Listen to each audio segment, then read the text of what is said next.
The sun had barely risen over the rooftops of Makoko, a slum floating on the edge of Lagos Lagoon. When Chinelo's day began, the air was thick with the smell of brackish water and the distant hum of a city waking up. She hurriedly got dressed in her worn-out uniform, careful not to wake Mama Ogechi, her mother, who had returned late from her job at the market. Chinelo stepped out onto the narrow wooden plankways that served as streets in Makoko. Her feet nimble and sure, she met Amaka at their usual spot, a ramshackle hut where they often dreamed about the future. "Today, we will find something amazing," Amaka declared with her usual enthusiasm. Chinelo smiled, though a heavy feeling gnawed at her. Life here was tough, and their dream often seemed just out of reach, but she nodded, feeding off Amaka's infectious optimism. One evening, as Chinelo was returning home, she heard a frantic conversation between two women at the corner store. "Another child gone missing," one of them whispered. Chinelo's heart skipped a beat. She knew the child, a boy named Kelechi, who often played near the lagoon. She felt a chill run down her spine. This was the third disappearance in a month. That night, as she lay in her bed, Chinelo couldn't shake the uneasy feeling. She decided to talk to Amaka about it. They had to do something. Chinelo and Amaka began their investigation the next day. They asked around discreetly, gathering bits of information.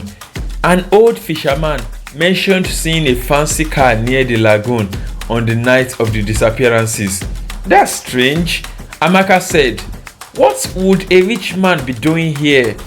Their search led them to a luxurious mansion on the outskirts of the city. The contrast between the mansion's opulence and their humble homes was stark. They watched from a distance, noting the comings and goings of expensive cars. Chinelo's heart raised as she tailed the luxury car, her senses on the high alert.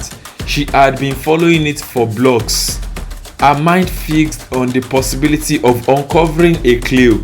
The car turned into a deserted alley, and Chinelo hesitated, her instincts screaming warning, but she pushed on, her determination to solve the mystery overriding her fear.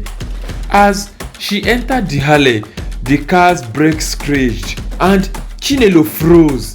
The car swung open, and two men in suits emerged, their eyes fixed on her. Chinelo tried to run, but they were too quick.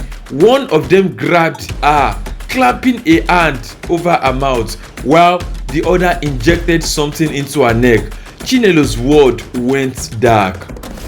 When she came to, she was in a cold, damp cellar, lit only by a faint light bulb.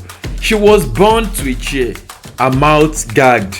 A figure loomed over her, its features obscured by shadows. Chinelo's mind raced as the figure began to speak in its low and menacing voice. "Welcome, Chinelo. You are a curious girl. I will give you that. But curiosity can be a dangerous trait. You see, I have been watching your little investigations, and I have decided that you are too much of a risk." Chinelo's eyes widened as the figure stepped closer, its face coming into view.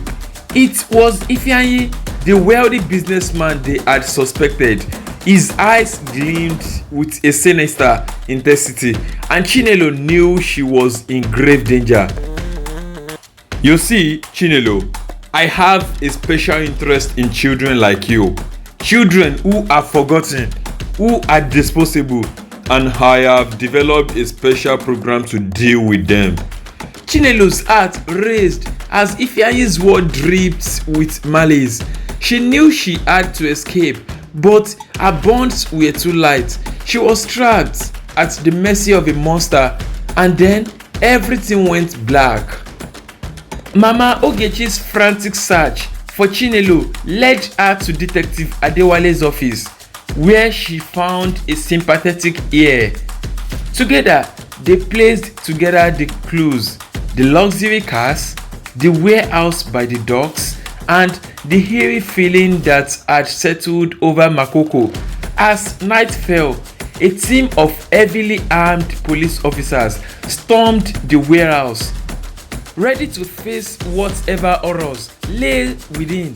The raid was met with resistance from Ifeanyi's henchmen, but the police fought bravely, determined to rescue the captive children. Chinelo, her eyes adjusting to the dim light, saw the chaos unfold. She was bound and gagged, her mind foggy from the drugs they had given her, but the police closed in. She saw her chance. With a surge of adrenaline, she broke free from their resistance and made a run for it. The warehouse erupted into chaos as the children, realizing their chance, made a desperate bid for freedom. Chinelo's heart raced as she dodged the henchman's grasping hand. Her eyes fixed on the door, she stumbled, fell, got up again, driven by a fierce determination to escape. Finally, she saw the sunlight, felt the warm breeze on her face, and knew she was safe. Detective Adewale's strong arm wrapped around her, holding her tight as she trembled with fear and relief. Mama Ogechi's cheer of joy mingled with hers as they embraced, the world around them fading into the background. But as they drove away from the warehouse, Chinelo's thoughts turned to the other children, the ones who hadn't been so lucky. She knew that her ordeal was far from over, that the scars of her kidnapping would linger, a constant reminder of the darkness that locked in the shadows of Makoko.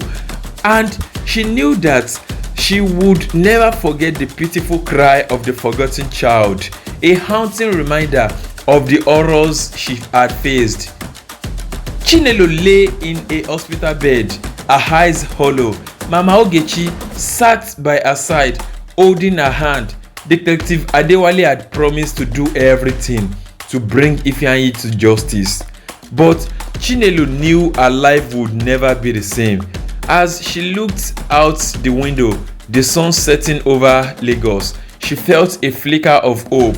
Maybe, just maybe, she could still find her way out of the darkness.